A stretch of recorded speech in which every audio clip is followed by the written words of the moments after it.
Your ability or inability to sell is one of the single biggest predictors in the level of income that you can generate, which is why in this episode I'm going to share with you a new way of looking at the 4 Ps with strategies that I've learned after decades of selling everything from hockey nets to business jets. Let's get to it. Hey there, my name is Erhart, marketing strategist, and welcome to the Marketing Show. Sales is one of the most important things that you can master. It doesn't matter what business, market, or industry you're in.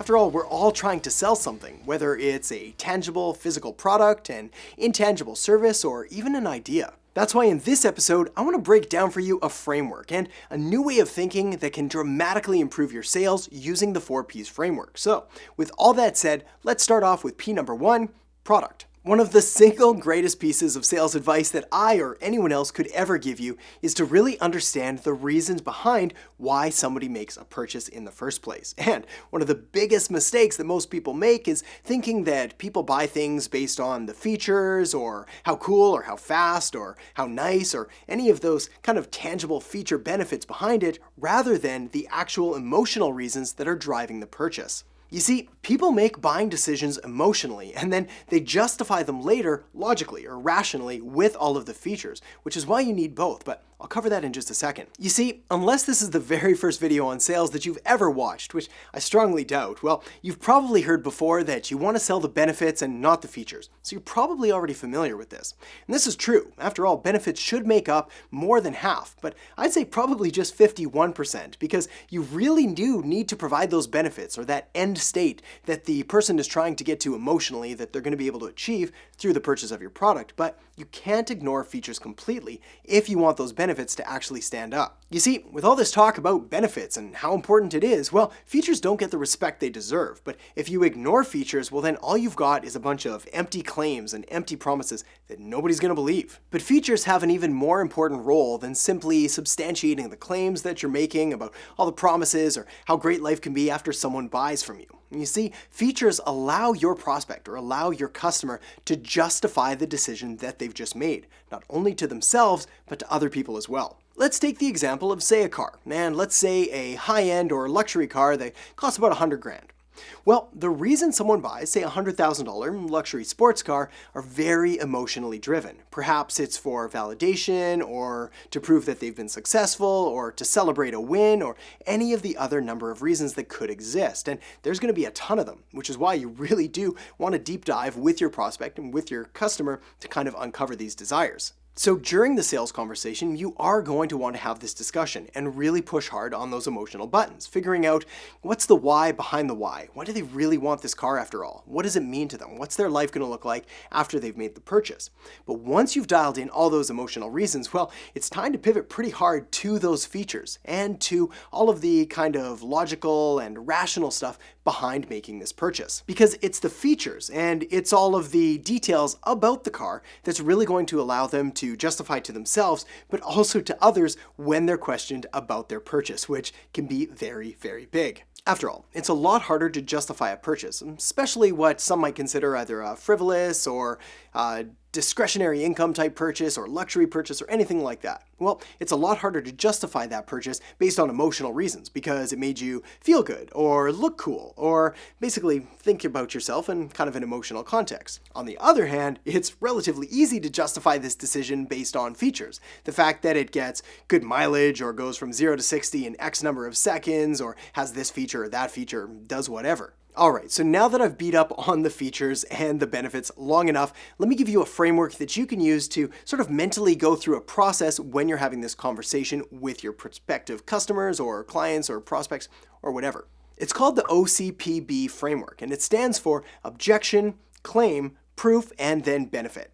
Let me deep dive into each one of those now. First of all, you have the objection. Now, this doesn't need to be a verbal objection to the product that you're selling, but rather an objection that you know the customer has. Maybe they've verbalized it, but you should hopefully know enough about them by now to know where their hesitations are. Once they've made their objection, well, it's time for you to make a claim. And essentially, this is where you're going to be giving some kind of claim or statement about the product that you're selling, about what it does or how it could help them, or basically any other fact that you want to convey. That moves us nicely to proof, which essentially, if you've got a claim without any proof, basically just making stuff up and nobody's going to believe it. So you do want to back this up with some kind of statistic or case study or story or testimonial or something to kind of put some meat on the bones of that claim. And lastly, we have benefit, because again, we don't just want to say what it's going to do, we want to say how it's going to help them and essentially prove how their life is going to be better after having made the purchase. Alright, so let's move on to the next P, which is price. And my biggest advice here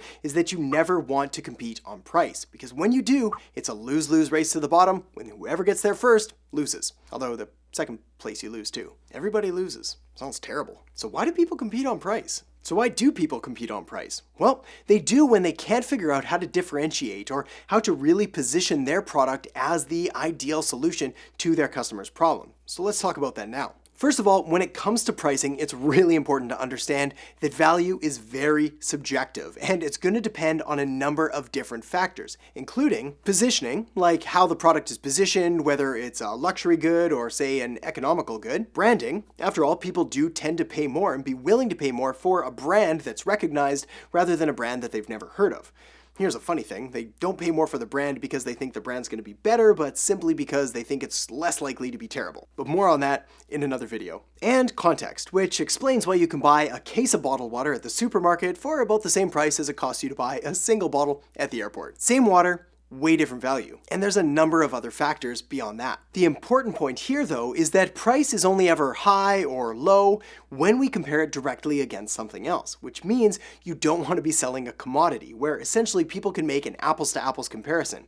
You want to keep that apples to oranges comparison where you're selling something completely different. If it's not completely different, you've got two options here. Number one is to make it completely different by finding some kind of value add or different positioning or something you can do to really differentiate it. And the other option is to just not sell a commodity, because that's really hard to do and not a lot of fun. Alright, so our next P is place, and this has to do all about with where the sale is actually going down. Are you making the sale via a phone call, via a text messenger chat? Are you doing it in person at a local brick and mortar store? Are you making it online? Well, all of these are going to directly influence the characteristics and the kind of tone and theme and style of the sale. The beauty here is that if you can control and you can influence the setting and the place that a sale is going down, well, you can directly influence the outcome of that sales process. The important message here is that understanding the importance of place and of set and of setting and pretty much of all of the factors that go into the sale, well, these are all major factors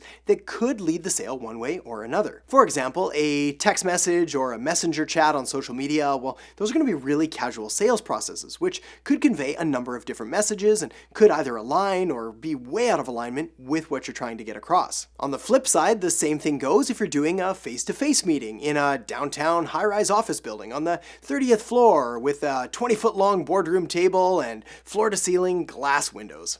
Different set, different setting, different theme, different mood entirely. The point here is to be aware of the place that the sales process is going down so that you can strategize and really put it in your favor to deliver the kind of tone and message and style that you want to convey. It also goes a lot deeper than this, with the place essentially reflecting all of the previous places that your prospect or your customer has seen or heard or basically interacted with your brand or business prior to this sales meeting. Basically, the marketing stuff, which moves us to the next P, promotion. In the context of sales, promotion is essentially all of the things that happened up until that sale is made or up until that sales conversation. So what promises were made? What features were they expecting to see? What questions do they have? What beliefs, whether true or false, do they have or potentially have about your product that you're potentially going to need to address or maybe even overcome in order to make the sale? You need to do your homework here and really try to understand where they're coming from and what beliefs they have and what objections they might have prior to the sale so that you can address them and essentially overcome them during your sales conversation. But promotion isn't 100% marketing because it also includes the sales conversation that you're having now. Essentially, what are you wearing? No, I don't mean right now. I mean when you're having the sales conversation. How fast or how slow are you speaking? What tone of voice do you have? And are you excited or lethargic or somewhere in between? Are you acting confident or is your confidence coming across as arrogance? Are you being caring and empathetic or are you coming across as timid or weak? Are you knowledgeable about whatever product or service you're selling? Or are you completely lost, have no idea what you're doing and no idea how you got into this mess? All of these things can be planned for and prepared for in advance, giving you a significant advantage in making the sale. Alright, the next thing you're going to want to do is check out the video I have linked up right here on 17 guerrilla marketing hacks for entrepreneurs, which is going to give you even more sales opportunities to practice everything that I just shared with you today. So make sure to check that out now. Thanks so much for watching, and I'll catch you next time on The Marketing Show. Any friction from someone trying to give you money. And one of the biggest ways that I see businesses totally mess this up is by making it really hard to contact them. So my advice here is to make sure that you've got multiple